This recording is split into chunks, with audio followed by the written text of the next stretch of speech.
Hello all, అందరికీ నమస్కారం. Last వీడియోలో ప్రతి కుటుంబానికి ఉపయోగపడే 10 బ్యాంకింగ్ టిప్స్ గురించి మాట్లాడుకున్నాం కదా. ఈ వీడియో లాస్ట్ వీడియో కంటిన్యూషన్, ఎక్కడ స్కిప్ చేయకుండా లాస్ట్ వరకు చూడండి. చాలా ఇంపార్టెంట్ టాపిక్ ఇది. అలానే నేను పార్ట్ 1 లింక్ కూడా కింద డిస్క్రిప్షన్లో ఇస్తాను, చెక్ చేయండి. Welcome to our channel Sriduthi ideas. Tip number 1, dormant account. మీ అకౌంట్లో 2 లేదా అంతకంటే ఎక్కువ సంవత్సరాలు ట్రాన్సాక్షన్ చేయకపోతే అకౌంట్ డార్మెంట్ అకౌంట్గా మారిపోతుంది. ఆ తర్వాత అందులో డబ్బులు ఉన్నా కానీ మనం తీయడానికి వీలు పడదు. అందుకే మీ దగ్గర ఎక్కువ కాలం నుంచి వాడని బ్యాంక్ అకౌంట్స్ ఉంటే వెంటనే మీ సంబంధిత బ్యాంక్ బ్రాంచ్ని కలవండి. Tip number 2, address updation. చాలామంది ఇల్లు మారినప్పుడు బ్యాంక్ అకౌంట్లో అడ్రస్ చేంజ్ చేయరు. దానివల్ల ఏమవుతుందిలే అనుకుంటారు. కానీ దానివల్ల మన బ్యాంక్ నుండి వచ్చే ఇంపార్టెంట్ నోటీసులు, చెక్ బుక్, ఏటీఎం వంటివి మన కొత్త అడ్రస్కి రావు. అప్పుడు ఇబ్బంది పడతారు.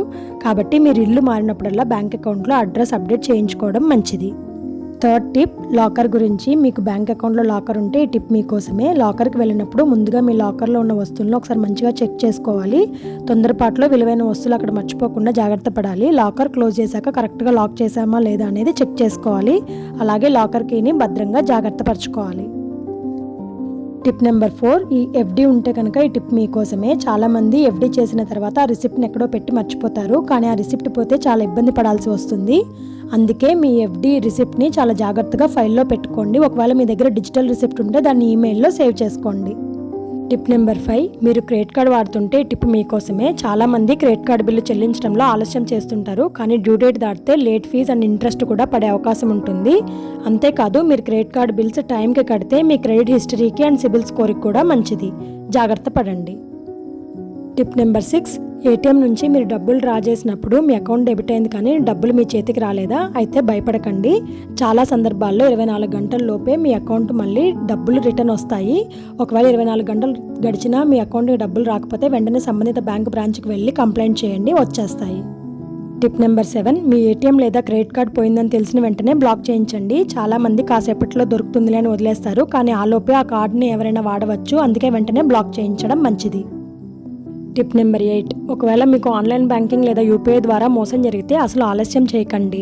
ముందుగా మీ బ్యాంకుని సంప్రదించి మీ అకౌంట్ని బ్లాక్ చేయమని చెప్పండి. ఆ తర్వాత వెంటనే national cyber crime help line 1930 call చేసి కంప్లైంట్ చేయండి. నెంబర్ 9, చాలామంది చాలా సంవత్సరాల క్రితం బ్యాంక్లో సేవింగ్స్ అకౌంట్ లేదా ఫిక్స్డ్ డిపాజిట్ అకౌంట్ తెరిచి తర్వాత మర్చిపోతారు. అలా 10 సంవత్సరాలకు మించి ఎవరూ క్లెయిమ్ చేయని డబ్బుని అన్క్లెయిమ్డ్ డిపాజిట్ అంటారు. అందుకే మీకు కానీ మీ ఫ్యామిలీ మెంబర్స్కి కానీ అలాంటి పాత సేవింగ్స్ లేదా ఫిక్స్డ్ డిపాజిట్ ఉంటే వెంటనే మీ సంబంధిత బ్యాంక్ బ్రాంచ్ని కలవండి. టిప్ నెంబర్ 10, ఇది చాలా ఇంపార్టెంట్ టిప్. జీవితంలో ఎప్పుడు ఏ అత్యవసర పరిస్థితి వస్తుందో ఎవరికీ తెలియదు. అలాంటి సమయంలో అప్పు కోసం వెతకకుండా ఉండాలంటే ముందుగానే ఎమర్జెన్సీ ఫండ్ పెట్టుకోవాలి. దానికోసం ప్రతి నెల మన అకౌంట్ నుండి కొంత అమౌంట్ సపరేట్గా సేవ్ చేసి పెట్టుకోవాలి. మనకు అత్యవసరం అనిపిస్తే కానీ ఆ ఫండ్ని వాడకుండా చూసుకోవాలి. చూసారు కదా ఫ్రెండ్స్, ఈ 20 బ్యాంకింగ్ టిప్స్ మీకు ఉపయోగపడ్డాయి అనిపిస్తే మీ ఫ్యామిలీ అండ్ ఫ్రెండ్స్కి షేర్ చేయండి. అలాగే మరిన్ని బ్యాంకింగ్ టిప్స్ కోసం మన ఛానల్ని లైక్ చేయండి, షేర్ చేయండి, సబ్స్క్రైబ్ చేసుకోండి. Thank you.